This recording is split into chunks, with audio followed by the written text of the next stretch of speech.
Qobiljon, garchi azob bersa ham, men bir ertakka oshiqman. Bu ingliz tilida qanday bo'lishi mumkin?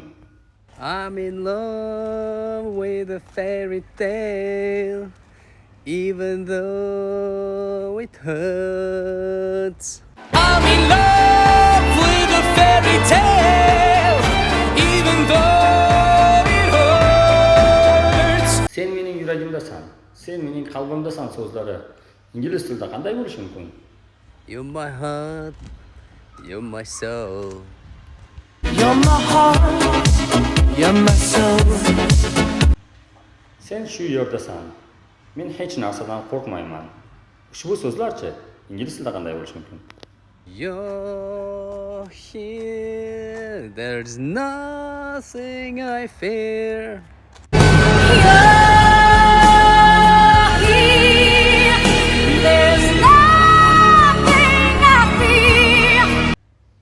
Qani ketdik kichkintoy, bugun sening tug'ilgan kuning. Bu ingliz tilida qanday aytiladi? Go, go, go, shorty. It's your birthday. Go, go, go, shorty.